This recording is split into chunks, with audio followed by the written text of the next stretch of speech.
Para pemirsa TV Tebalong yang berbahagia yang dirahmati Allah Subhanahu wa taala. Khadijah itu kan istri beliau yang kaya raya.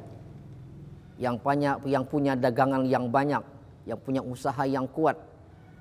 Tetapi para pemirsa, bagaimana kekayaan Khadijah itu diberikan untuk dakwahnya junjungan Nabi kita Muhammad sallallahu alaihi wasallam. Inilah pemirsa yang kita contoh. Sekarang ini kan dakwah kita seperti itu seharusnya. Bagaimana dakwah kita saling bersinergi dengan kawan-kawan yang lain. Adakah orang yang bangga dengan umrah? Bangga. Sekali umrah bangga enggak? Bangga. 2 kali umrah bangga enggak? Bangga. 3 kali, 4 kali, 5 kali umrah bangga enggak? Bangga. Lebih bangga lagi mereka yang berumrahnya rajin, tetapi mereka yang banyak menyantuni anak-anak yatim, mereka yang banyak membantu kaum du'afa, mereka banyak membantu orang-orang miskin, itu yang lebih penting lagi. Kenapa? Karena jemaah sekalian, saya sering menyampaikan ceramah-ceramah seperti ini.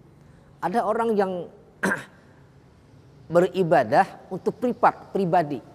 Pribadi itu untuk dirinya. Dia banyak ibadah pribadinya banyak. Tapi para pemirsa, ketika kita meninggal dunia, mampu nggak kita beribadah lagi? Nggak bisa. Pahalanya sampai nggak? Nggak sampai lagi, habis sudah.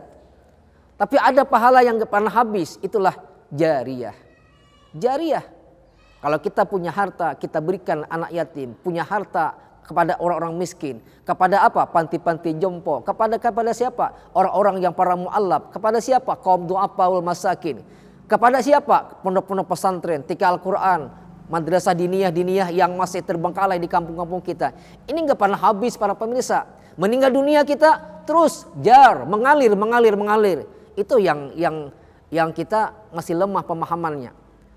Umrah beberapa kali mantap, bagus.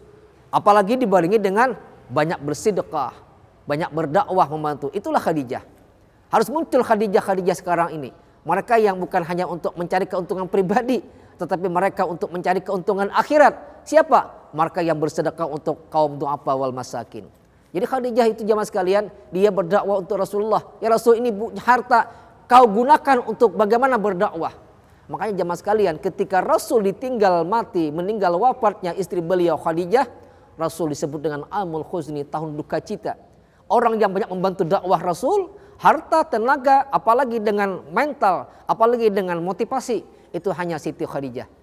Khadijah yang banyak membantu. Nah jemaah sekalian, ketika itulah Rasul merasa bagaimana beliau sedih. Sedih beliau. Kenapa? Karena beliau orang yang banyak membantu dakwah beliau. Abu Talib, orang yang banyak membantu dakwah beliau, Siti Khadijah, sudah meninggal dunia. Maka pada tahun 10 kenabian kalau tidak salah, maka terjadilah Isra dan Mi'raj Nabi kita Muhammad sallallahu alaihi wasallam. Dan dalam kitab disebutkan para pemirsa, ketika itu Rasulullah sedang berbaring-baring di Hijr Ismail.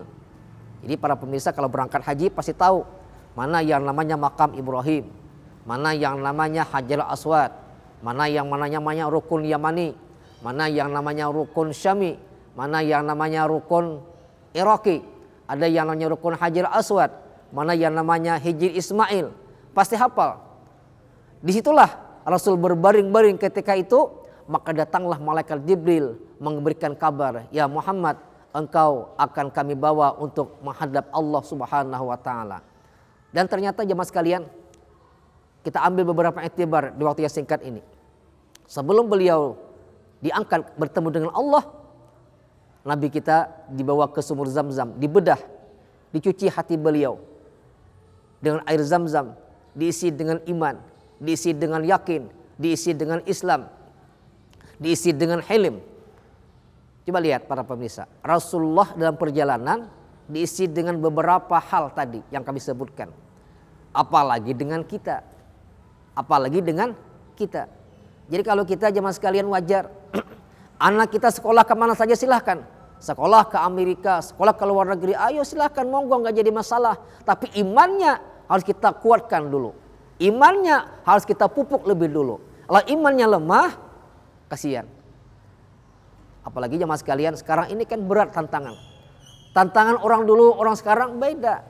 Zamannya saya dulunya nggak ada handphone, nggak ada HP yang seperti ini. HP-nya pun kalau dulunya mungkin HP-nya masih HP jadul. Sekarang HP-nya Android. Semua apa yang diakses di luar negeri bisa. Apa saja yang kita inginkan ada semua. Nah, bagaimana iman ini memperkuat hati kita supaya kita tidak tergelincir ke jalan yang salah. Makanya Rasul ketika Isra Mi'raj diberikan dulu, diisi iman, Islam, hikmah, yakin, hilim, dan lain sebagainya. Itu amsal saja sebenarnya, amsal dengan diri kita. Para pemirsa, lihat propaganda orang-orang kafir sekarang ini kan bagaimana ingin menghancurkan orang Islam. Apakah para pemirsa orang kafir itu kan apakah menyerang Islam dengan cara ekspansi, menyerang dengan senjata, angkatan bersenjata? Tidak. Mereka menghancurkan para pemirsa kita ini dengan tontonan. Lihat tayangan televisi, tontonan. Apalagi dengan tayangan televisi, dengan tayangan-tayangan yang Allahu Akbar, na'udzubillah, yang kadang-kadang merangsang syahwat kita, kasihan. Apalagi dengan pakaian. Lihat, pakaian. Ini kan kalau kita lihat pakaian, ngeri kita sekarang ini jemaah sekalian. Itu kan propaganda. Apalagi dengan makanan. Makanya kan makanan itu ternyata mempengaruhi otak kita. Kami sempat tadi studi banding ke pondok pesantren ke Sulaimaniyah dan Darun Najah. Apa di sana itu kebiasaan orang para pemirsa setiap mau makan, katanya orang pondok makanan saja dijaga makanannya. Kalau sembelihan dijaga sembelihannya. Kenapa? Untuk menjaga bahwa halal ini makanan. Halal. Makanya ada istilah di Kementerian Agama itu ada yang namanya labelisasi tentang makanan halal. Makanan halal. Hotel-hotel yang harus punya standar makanan yang sudah halal. Syariah. Nah, itu harapan kita. Nah, para pemirsa TV Tebalong yang berbahagia. Jadi Nabi kita ketika beliau Isra Mi'raj, beliau diberikan beberapa hal ke hati beliau, diisi dengan iman, Islam, yakin, hilim, dan lain sebagainya. Jemaah sekalian, singkat cerita, kalau saya ceritakan nggak sempat, waktu yang sangat sempit ini. Beliau dibawa oleh malaikat Jibril. Maka beliau dari Isra Mi'raj mendapatkan apa? Tunggangan yang namanya buraq. Jadi buraq itu kilat, sebatas mata memandang di situ sudah sampai. Itulah yang namanya buraq. Dalam perjalanan jemaah sekalian, beliau macam-macam yang beliau temui. Di antaranya apa? Beliau dihidangkan dua macam makanan, dua macam minuman, maaf. Ada yang namanya susu, ada yang namanya khamar.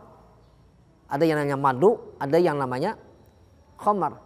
Maka ternyata apa? Yang beliau ambil adalah susu atau madu. Bukan beliau mengambil minuman khamar tadi. Maka Jibril pun berkata, "Shadaqta ya Muhammad, benar ya Muhammad. Jikalau engkau mengambil minuman yang ini, minuman khamar ini, maka khawatir umatmu nanti banyak orang yang teler." Nah, ternyata yang diambil oleh Rasulullah adalah minuman yang baik. Itulah madu dan susu. Para pemirsa, dalam perjalanannya Rasulullah, beliau banyak mengalami beberapa macam. Ternyata beliau diantaranya beliau mencium bau yang harum, bau harum. Maka Rasul tanya, "Ya Jibril, apa itu bau harum?" Apa kata Rasulullah? Apa kata malaikat Jibril? "Ya Muhammad, itu adalah umpama umat yang terdahulu di zaman umatnya Nabi Musa, kalau tidak salah, yang namanya Masyitah, yang dia mampu mempertahankan iman dan mereka mati satu keluarga dalam kuali, sehingga Allah berikan kegembiraan kepada engkau ya Muhammad supaya dicontoh dia punya iman yang kuat. Ketika itu dia diberikan Allah seperti ini, luar biasa, harum." Ada lagi jamaah sekalian, ketika Rasul yang dalam perjalanannya orang yang mengangkat beban yang berat, angkat beban berat nggak mampu, diangkat lagi, tambah lagi, ditambah sampai tidak mampu lagi. Rasul tanya, "Ya Jibril, siapa mereka itu?" "Mereka itu ya Muhammad, mereka umatmu nantinya di dunia yang diberikan amanah, mereka tidak mampu memikul amanah." Na'udzubillah summa na'udzubillah. Ada lagi jamaah sekalian orang yang mengatam panen, panen sampai banyak. Maka ditanya oleh Rasulullah, "Ya Jibril, siapa mereka itu?" "Itulah ya Jibril, ya Muhammad umatmu, ya mereka dulu ketika kehidupan di dunia yang senang bersedekah." Maka jamaah sekalian, jangan lupa kita. Kalau kita mau bersedekah, pasti kita kaya. Pasti kita kaya. Kalau kita mau orang kaya, perbanyaklah bersedekah.